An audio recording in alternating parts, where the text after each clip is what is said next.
अल्लाह रब्बुल इज़्ज़त ने कुरान करीम में बिल्कुल वाज़ेह अंदाज में ये समझा दिया है, एकदम बिल्कुल कोई ऐसी बात नहीं कह रहे कि जो बात समझ में ना आए, बिल्कुल एकदम साफ सीधी बात है। इन्नल्लाह ला युग़य्यिरु मा बिक़ौमिन हत्ता युग़य्यिरु मा बिअन्फुसिहिम,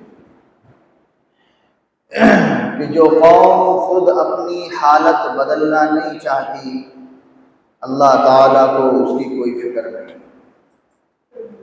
जो कौम अपनी हालत खुद नहीं बदलना चाहती, अल्लाह ताला भी उसकी हालत को नहीं बदलते। जिसे अपनी परवाह नहीं है, जो अपनी फिक्र करना नहीं जानता, उसकी फिक्र करने वाला कोई नहीं।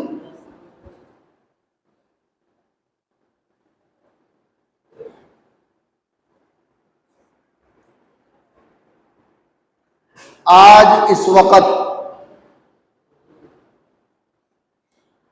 हम जिस माहौल में, जिस हालात में सांस ले रहे हैं, बज़ाहिर हम में से हर कोई, हर किसी की ज़बान पर यह बात रहती है कि नहीं, हालात बड़े ख़राब है भाई, अच्छे नहीं है, माहौल अच्छा नहीं है। अब तो बड़े हालात और ख़राब होते चले गए, इस हुकूमत ने ऐसा कर दिया, वैसा कर दिया। जिसे देखो हर कोई चार बातें कह सकता है इस पर। कोई शख्स हम में से ऐसा नहीं है जो दो चार जुमले न कह सकता हो, बल्कि अगर ये कहा जाए कि हर दिन दो चार बातें होती, हर कोई कहता है। लेकिन बात यह है कि इसके लिए फिक्रमंद कितने लोग हैं? हम में से कितने लोगों को फिक्र है कि ये हालात जो हैं, ये हालात बदलने चाहिए? हम में से कितनों ने इसकी परवाह की, कितनों ने कदम उठाया, कितनों ने इस पर बात की कि नहीं, ये हालात जो हैं ये क्यों हैं, इसमें तब्दीली कैसे आएगी, इसे बदला कैसे जा सकता है, इसके लिए हमें कौन से इक़दाम करने चाहिए, हमें कौन कौन सा कदम उठाना चाहिए। एक जायजा लें हम अपने मुआशरे का, अपनी सोसाइटी का। अगर हम एक सर्वे करेंगे तो इस नतीजे पे पहुंचेंगे कि पूरी सोसाइटी में एक आदमी ऐसा नहीं है, एक आदमी ऐसा नहीं मिलेगा जो इस पर अमली तौर पर कुछ करने के लिए तैयार हो। बातें हर कोई कर सकता है, मीटिंगें हो जाएंगी, अंजुमनें कायम हो जाएंगी, तंजीमों को बना लिया जाएगा, बंद कमरों में बातें हो जाएंगी, हुकूमत के खिलाफ हालात पर जो कुछ जिसके जहन और दिमाग में होगा वो कह डालेगा, वो कह जाएगा, अपनी सारी सलाहियत वहां दिखाएगा। जब बात आएगी कि नहीं चलो ठीक है, ये बातें तो सारी ठीक है आपकी, अब आओ चलो मैदान अमल में उतरते हैं, आओ निकलते हैं, इसके लिए क्या करना है, कैसे करना, आओ चलो तदबीर बनाओ, तरतीब दो, और उसके बाद सबसे पहले हम निकलेंगे। आ जाओ। सबसे पहले कौन निकलेगा? जो प्रोग्राम बना रहा, जो प्रोग्राम तरतीब दे रहा, उसे तो निकलना पड़ेगा ना। जो बातें कर रहा है सबसे पहले आगे उसे आना पड़ेगा। नबी करीम सल्लल्लाहु अलैहि वसल्लम आपने जितनी भी जंगें लड़ी हैं, पहली जंग से आप देखें, जब भी हालात आए हैं मुसलमानों पर, आपने मशवरा किया, आपने मीटिंगें की, लोगों से मशवरे लिए, और उसके बाद मैदान अमल में सबसे पहले खुद गए। दूसरों को जितनी परेशानी, उससे ज्यादा परेशान आप हैं। ग़ज़वा खंदक का मौका है, खंदक खोदा जा रहा है, सारे सहाबा काम पे लगे हुए हैं, एक लंबा चौड़ा खंदक है। हज़रत सलमान फारसी रज़ी अल्लाह ताला अन्हु ने यह मशवरा दिया था कि या रसूलल्लाह, हमें चाहिए कि हम मदीने में रह करके लड़ें और मदीने के इर्द गिर्द खंदक खोद दें। सूरह अहज़ाब नाज़िल हुआ, पूरी की पूरे दास्तान है। तैयार भी हो गए, काम भी हो रहा है, खाने को कुछ नहीं, सारे भूखे हैं, पेट पे पत्थर बांध करके काम कर रहे हैं। जब अतड़ियां जब अंदर लग गई, जब कमर झुकने लगा, तो कमर को सीधा रखने के लिए पेट में पत्थर डाल के बांध लिया ताकि कमर सीधी रह सके और काम में कोई सुस्ती और काहिली ना हो। एक सहाबी आए, या रसूल अल्लाह, अपना कपड़ा उठाया, देखें पेट में पत्थर बांध के काम कर रहे, खाने को कुछ नहीं मिला। आपने अपना कपड़ा हटाया, आपके पेट पर दो दो पत्थर। आपने फरमाया तुमने एक बांधा, मैंने दो दो बांधा हुआ है, तुमसे ज्यादा मैं परेशान हूं। तुम्हें एक वक्त से खाने नहीं मिला, मैं दो वक्त का भूखा हूं। यह होता है रहबर, इसे कहते हैं आइडियल, यह होता है हीरो। हमारे पास जब ऐसा रहबर होगा, ऐसा रहनुमा होगा, जब हमारा आइडियल ऐसा होगा, जब हम ऐसों को फॉलो करेंगे, तो फिर कुरान की जो आयत है जिसमें कुरान कहता है कि मोमिनो तुम्हारे लिए कामयाबी रख दी गई है, शर्त यह है कि तुम मोमिन बन जाओ, तुम पक्के ईमान वाले बन जाओ, फिर तुम्हारे लिए कामयाबी रख दी गई है, तुम्हारा है, यहां की सारी चीजें तुम्हारे लिए है, यहां जितनी चीजें हैं सबको तुम्हारा फर्माबरदार बना दिया जाएगा, सब तुम्हारी ताबेदारी करेंगे, लेकिन शर्त यह है कि तुम मोमिन बन जाओ, तुम पूरे के पूरे मोमिन बन जाओ।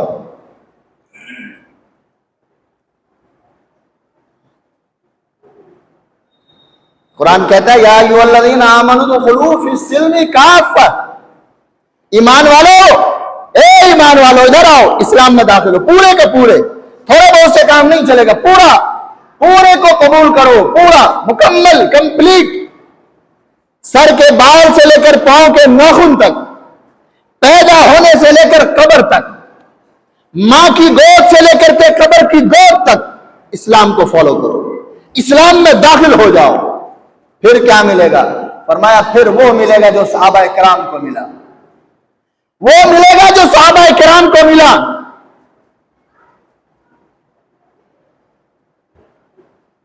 तुम्हारा रब भी वही है, रब बदला नहीं तुम्हारा, तुम्हारे नबी भी वही है, तुम्हारे नबी भी बदले नहीं, तुम्हारा दीन भी वही है, तुम्हारी शरीयत भी वही है, तुम्हारा किबला भी, तुम्हारा काबा भी वही है जो उनका था, बस ये है कि तुम वैसे बन जाओ। आज हम में से हर शख्स हालात का रोना रोता है। एक मौके पर हज़रत अबू हुरैरा रज़ी अल्लाह ताला अन्हु ने फरमाया कि 3 बातें जब पाई जाएं किसी हुक्मरान में या किसी हुकूमत में, तो फिर उससे बचना चाहिए, उससे पनाह मांगनी चाहिए। हज़रत अबू हुरैरा रज़ी अल्लाह ताला अन्हु दुआ करते थे कि अल्लाह बच्चों की और बेवकूफ लोगों की हुक्मरानी से हमारी हिफाजत फरमा, ना अहल लोगों की हुक्मरानी से हमारी हिफाजत फरमा। लोगों ने पूछा कि हमें कैसे पता चलेगा कि ये ना अहल की हुक्मरानी है? हम जिस हुक्मरानी में है, जो हमारे हुक्मरान है वो बेवकूफ है, ना अहल है, वो सुफहा है, कैसे पता चलेगा? आपने फरमाया जब 3 बातें पाई जाए। क्या फरमाया? फरमाया कि जब 3 बातें पाई जाए तो समझ लेना जो कि तुम्हारे जो हुक्मरान है वो नाअहल है, वो सुफहा है, वो बेवकूफ लोग हैं। फरमाया वो 3 बातें कौन सी? पहली बात फरमाया कि जब सिला रहमी को खत्म कर दिया जाए, जब रिश्तेदारों के साथ कता रहमी कर लिया जाए, सिला रहमी के बजाय क्या किया जाए? कता रहमी, जो ताल्लुकात है रिश्तेदारों से उनको खत्म किया जाए, उनसे दूरी बनानी शुरू कर दिया जाए। जब ये चीज दिखे तो समझ जाना। फिर फरमाया वयासिल मुर्शिद, के जो तुम्हारे दरमियान गधे किस्म के लोग होंगे, गुनहगार लोग, कौम में सबसे निचले दबे कुचे लोग, हर एतबार से गुनहगार किस्म के लोग होंगे, बददियानत लोग होंगे। जब तुम देखो कि ऐसे लोगों की लोग फर्मा बरदारी करने लगे, ऐसे लोगों के पीछे चलने लगे,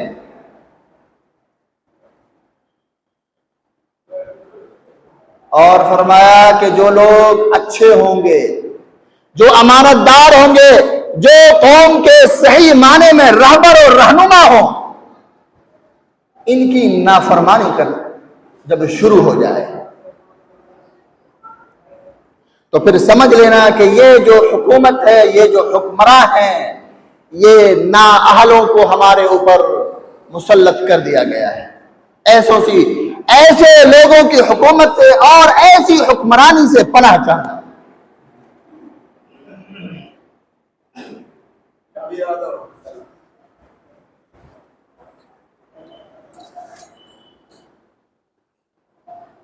मिशकात शरीफ में शुरू में एक हदीस है, बहुत लंबी हदीस है, जिसको हदीस जिब्राइल भी कहते हैं। बहुत लंबी हदीस है। हुजूर सल्लल्लाहु अलैहि वसल्लम के पास जिब्राइल अमीन तशरीफ लाए और कहने लगे कि या रसूलुल्लाह, क़यामत की जो अलामत है वो आप मुझे बताएं, वो अलामत क्या है? जो रावी हैं, जिसने रिवायत की है, वो कहते हैं कि एक शख्स आया, हम में से कोई पहचानता नहीं था उसे, ऐसा लग रहा कि बड़े दूर से कहीं से सफर करके आया। आप सल्लल्लाहु अलैहि वसल्लम ऐसे बैठे हुए थे, दो जानू, वो भी आया और दो जानू होकर बैठ गया, जैसे हम नमाज में बैठा करते हैं। और ये जो अपना ये जो ठोना है, इसको आप सल्लल्लाहु अलैहि वसल्लम के ठोने से मिला दिया, बल्कि बहुत ज्यादा मिला दिया, और कहने लगा या रसूल अल्लाह, कयामत की जो अलामत है वो हमें बताएं, क्या अलामत? तो आपने फरमाया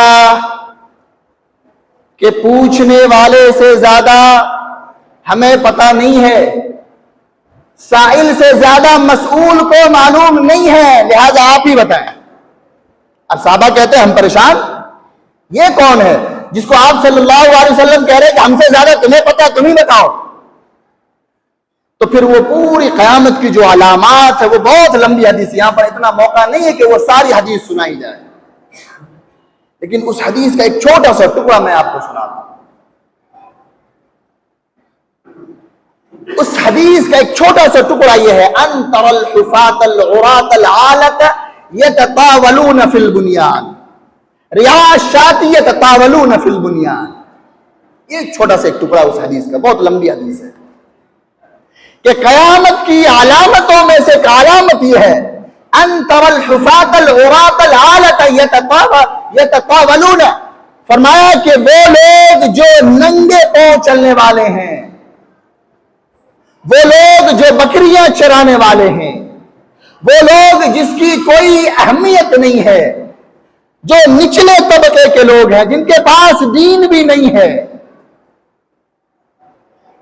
फरमाया रियाशाती यततावलून फिल बुनियान, जब तुम देखो कि ऐसे लोग, घटिया किस्म के लोग, यततावलून फिल बुनियान, जब वो ऊंचे ऊंचे महल बनाने लग जाए और उसमें रहने लग जाए, तो फिर समझ लेना कि कयामत अब बिल्कुल करीब है। क्योंकि ये ऐसे लोग हैं जिनके पास अखलाक भी कोई नहीं, जिनके पास तालीम और तरबियत भी कोई नहीं, जिनका न तो माजी अच्छा था न मुस्तकबिल का कुछ पता है।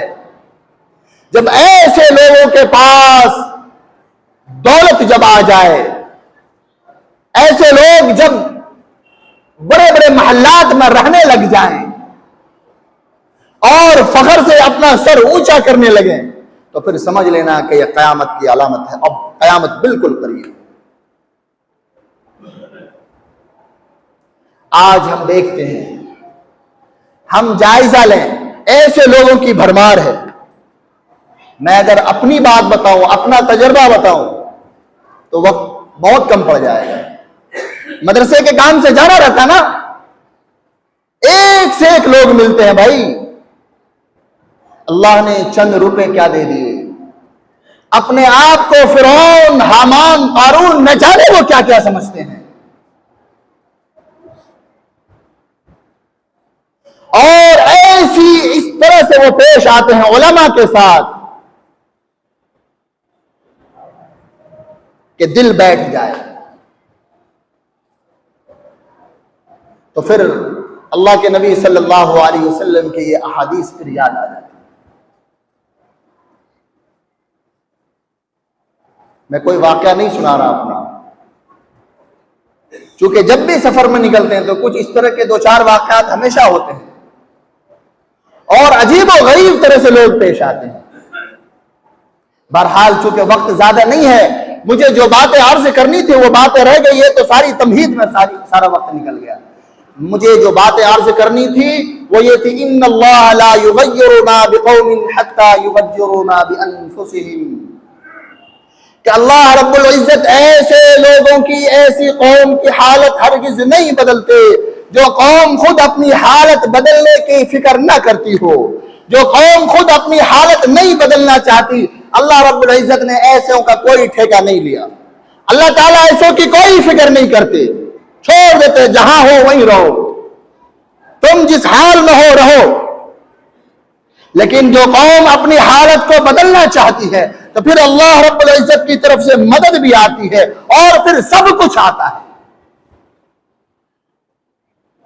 अब वो क्या चीज है, इस वक्त के हालात के तनाजुर में मैं बात करने जा रहा हूं। अभी इलेक्शन का वक्त है, दो बातें अर्ज करनी है यहां पर। एक बात तो ये अर्ज करनी है कि हम में से अक्सर लोग वो हैं कि जब भी इलेक्शन का वक्त आता तो हम कहते हैं अरे छोड़ो, क्या होता मेरे एक वोट से, छोड़ो, हटाओ, तुम दे आना भाई, हम चले, हमारे पास वक्त नहीं है। हम बाहर रहते हैं, चले, हमारा टिकट बना हुआ, फिर टिकट मिलेगा नहीं। अच्छा, हम तो यहां कौन जाए एक वोट डालने के लिए, इतना वक्त किसके पास, कौन पैसे इतने खर्च कर रहा है। ये वो बातें हैं जिनके अंदर सियासी शऊर नहीं है, जिनके अंदर सियासी शऊर जीरो बराबर नहीं है। वो लोग हैं जो ऐसी गुफ्तगू करते हैं। मैंने पहले भी कहा था कि हजरत मौलाना सैयद अबुल हसन अली मियां नदवी रहमतुल्लाह अलैह ने अपनी किताब में एक बात लिखी है कि अगर जिस कौम के अंदर सियासी शऊर खत्म हो जाए उसका कोई मुस्तकबिल नहीं है। आगे फरमाया कि ये जो हमारी कौम है, अगर इस कौम का सियासी शऊर बेदार नहीं किया गया तो फिर ये सारी की सारी कौम 5 वक्त की नमाजी नहीं, तहज्जुद गुजार बन जाए। सारी की सारी कौम 100% कौम तहज्जुद गुजार बन जाए, इसका कोई मुस्तकबिल नहीं। कुछ नहीं कहा जा सकता कि इसके साथ क्या हो जाएगा और कब क्या हो जाएगा। अगर इन बातों को आप समझना चाहते हैं कि मैं जो बात कह रहा हूं इसके पीछे ये क्या मैं कह रहा हूं, इससे क्या नुकसान, क्या फायदा हुआ, तो आप अपना माजी पढ़िए, अपना माजी देखिए। बुखारा और समरकंद के हालात को आप पढ़िए, उन शहरों के हालात पढ़िए जहां इमाम बुखारी और इमाम मुस्लिम जैसे लोग पैदा हुए, जहां 800 साल तक मुसलमानों ने हुकूमत की है। आप वहां के हालात पढ़िए, आपको पता चलेगा। बात समझ नहीं आएगी। 800 साल तक जिसने हुक्मरानी की हो, उस कौम को इस तरह से काटा गया, इस तरह से ज़िबह किया गया कि शहर में कोई गली ऐसी नहीं बची जहां पर से दुश्मन के जब घोड़े गुजरते थे तो उनका जो खुर है वो खून में डूबा हुआ नहीं होता था। आपको क्या लगता है, नमाज नहीं पढ़ते थे वो, तहज्जुद नहीं आती थी, तस्बीह नहीं पढ़ते थे, खानकाहें वहां नहीं थी, मसाजिद मदारिस नहीं थे, वो सारा कुछ था।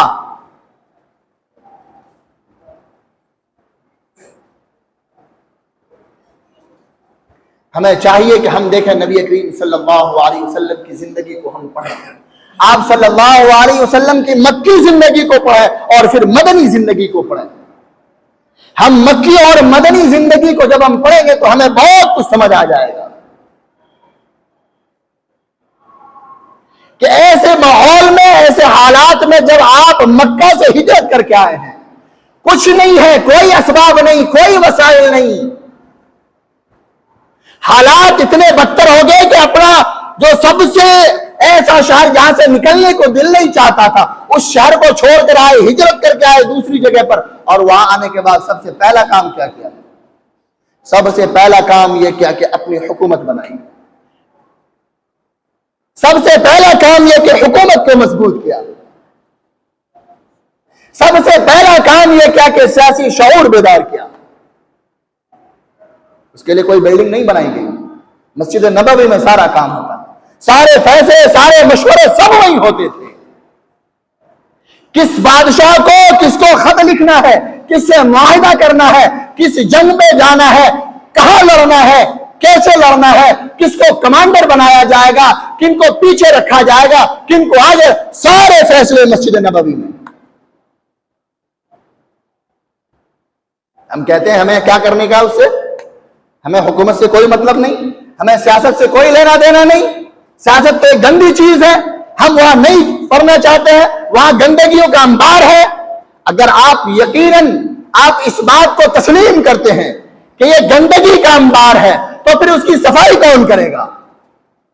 सफाई करने के लिए तो उतरना पड़ेगा ना, और जब आप उतरेंगे तो वो गंदगी आप में भी लगेगी। लेकिन अगर आप इस नीयत से जाते हैं कि हमने सफाई करनी है, तो फिर इंशाअल्लाह सफाई भी हो जाएगी।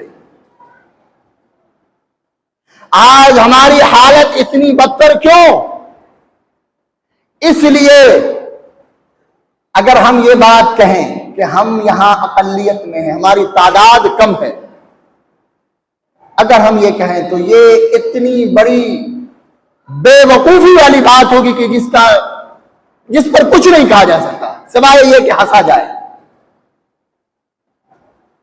क्या पहली दफा इस मुल्क में मुसलमान अकलियत में है? आप 1000 साल तारीख उठाकर पढ़ें, कभी अक्सरियत में नहीं थे। हुकूमत कौन कर रहा था? हुकूमत का ताल्लुक अकलियत अक्सरियत से नहीं होता। आप कितने मजबूत हैं, आपके अंदर सियासी शऊर है या नहीं, इसका ताल्लुक अकलियत से अक्सरियत से नहीं है।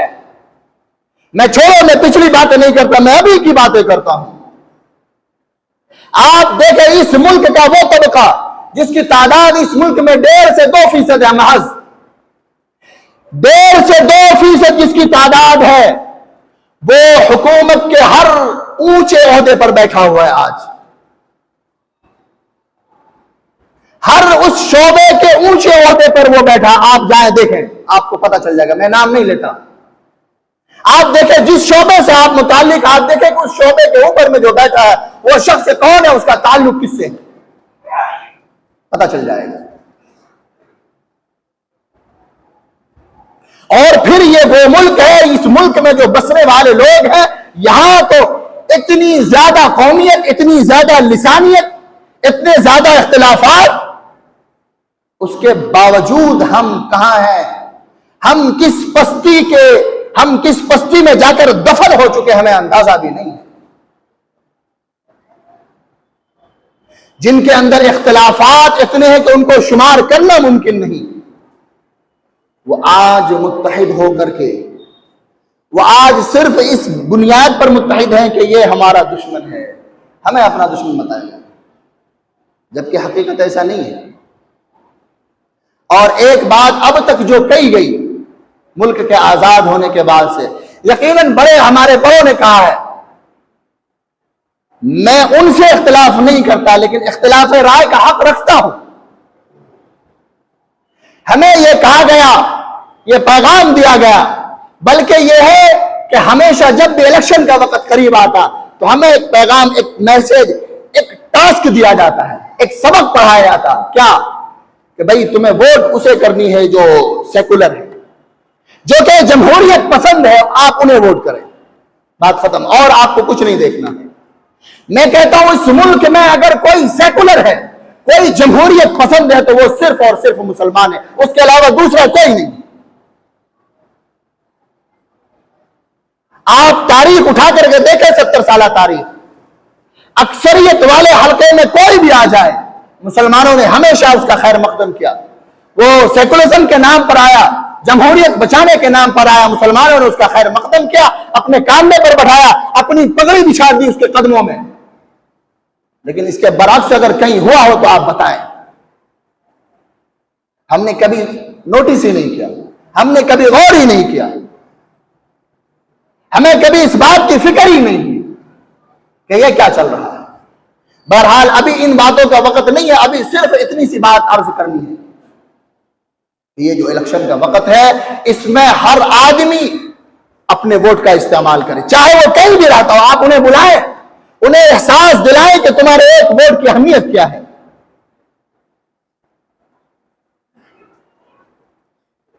एक वोट की अहमियत क्या है बताएं आप उन्हें। लेकिन उसके साथ साथ ये बात ज़हन में रखें कि हमें आगे क्या करना है।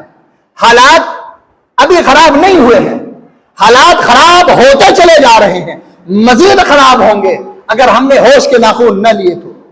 हमारा सियासी शऊर बेदार नहीं हुआ तो मजीद हमारे लिए ये जमीन तंग होती चली जाएगी। और ये सियासी शऊर ये नहीं कि हमने किसी को जाकर वोट दे देना है, हमने किसी को अपना रहबर रहनुमा बना लेना, चाहे वो कोई भी नहीं। हमें अपनों में से किसी को चुनना होगा। हमारी बात कोई दूसरा क्यों करेगा भाई?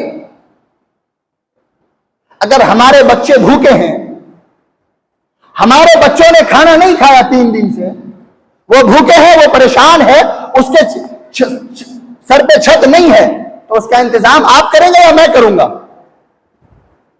नहीं, बताएं, आप करेंगे या मैं करूंगा? ये जिम्मेदारी किसकी? मेरी या आपकी है? ये मेरी जिम्मेदारी होगी ना। आप क्यों करेंगे?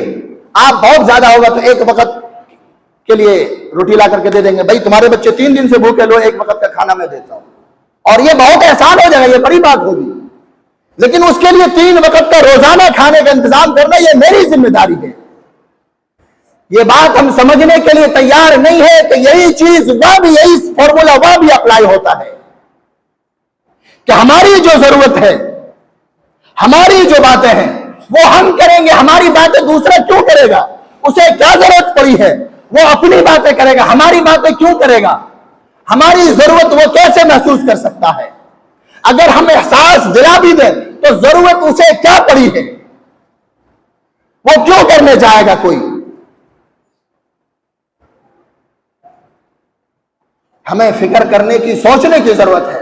हमें ऐसे लोगों को मैदान में लाने की जरूरत है। मैं अभी ये नहीं कह रहा कि अभी चलो बस ये काम कर डालो, नहीं। इसके लिए एक वक्त चाहिए, एक मिनिमम प्रोग्राम तरतीब देना होगा, उसके बाद हो सकता है।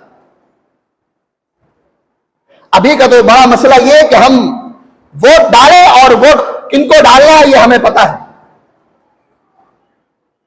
लेकिन ये हमेशा ये मसले का हल नहीं है।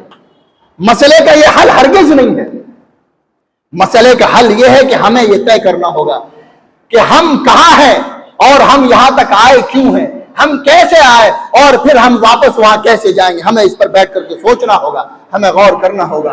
अल्लाह ताला से दुआ करें कि अल्लाह ताला हम सबको कहने सुनने से ज्यादा अमल की तौफीक अता फरमाए। व आखिर दावाना अल्हम्दुलिल्लाहि रब्बिल आलमीन।